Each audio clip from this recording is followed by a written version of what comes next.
કરો છો? IDFC recovery તેમાં રિકવરી એટલે એમાં શું કરવાનું આવે? શું એટલે પર્સનલ લોન ને ઈએમઆઈ નોંધી કરું તો એવું કંઈ હાર્ડ વર્ક કે હોતું નથી? ના પણ ટાઈપિંગનો આખા દિવસ કામ ટાઈપિંગ હોય છે. ટાઈપિંગનો કોલ ઓકે. અને દુખાવો એ બધું શું રહેશે? દુખાવો કેવું કે કેવું છે આખું આમ છે પોસ્ચર સારું છે બહુ તકલીફ થાય છે. એટલે આમાં કેવું થાય કે વધારે પડતું ટાઈપિંગ કે બાઇક ચલાવવામાં આવે તો આમ ઝાટકા આવે અહીંયા દુખાય પછી અહીંયા ચેન્જ કરવું પડે. બરાબર. તો મેં ડૉક્ટરને બી બતાવ્યું કેટલા ટાઈમ પહેલાં? બે મહિના પછી કોઈ ડૉક્ટરને બતાવ્યું? ફેમિલી ડૉક્ટર એમણે કીધું કે નસ ક્યાંક દબાઈ છે કે નસના કારણે તમને આવું પેન કોઈ રિપોર્ટ કરેલો એક્સરે પડાવેલો નોર્મલ રહેશે ને? એક્સરે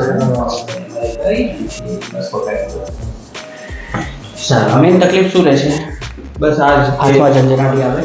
ના એવું અમુક ટાઈમ કેવું કે ઝાટકા આવે ને એટલે 5 મિનિટ માટે એવું થઈ જાય કે આ હાથ આખો નર્વસ થઈ ગયો અહીંયા વધારે દુખાવો થાય ને તો પછી ધીમે ધીમે અહીંયા પાછળની સાઈડ દુખાવો ના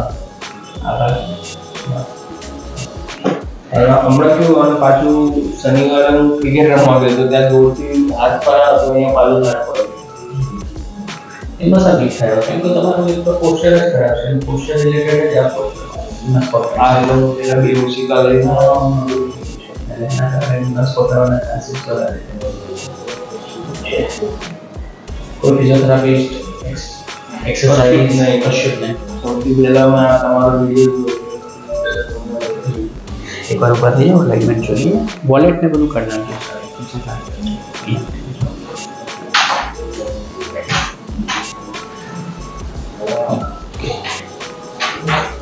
કરી જાઓ. આ ભાગ આખો ઊંચો છે. देखो આ શોલ્ડર આખો ઉપર છે. આ ભાગ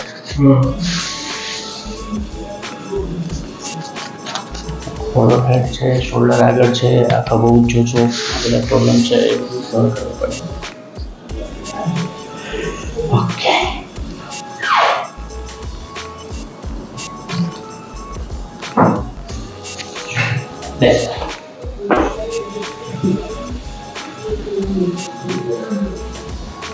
સિટિંગ વર્ક કેટલા ટાઈમનું હોય છે?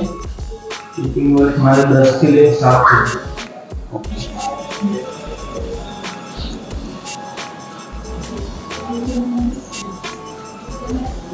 કમરમાં કોઈ દુખાવો? ના તો વધારે બધું નીચે જોવાનું નીચે બસ મેઇન એ પ્રોબ્લેમ છે. નીચે જેવું ને એટલે કલર જ મને એના રિલેટેડ જ આ પ્રોબ્લેમ છે. પહેલા તો ખાસું વધારે મને દુખાવો હતો આ તો જે મેડિસિન લીધી એના પછી નોર્મલ જ રહ્યું. પણ કેવું છે ખાલી મેડિસિનથી પરમેનન્ટ સોલ્યુશન નહીં આવે. આને આખું સરખી રીતના એને સેટ કરવું પડશે પ્રોપર પોસ્ચર. થોડીક એક્સરસાઇઝ બી તમારે એના રિલેટેડ કરવી પડશે.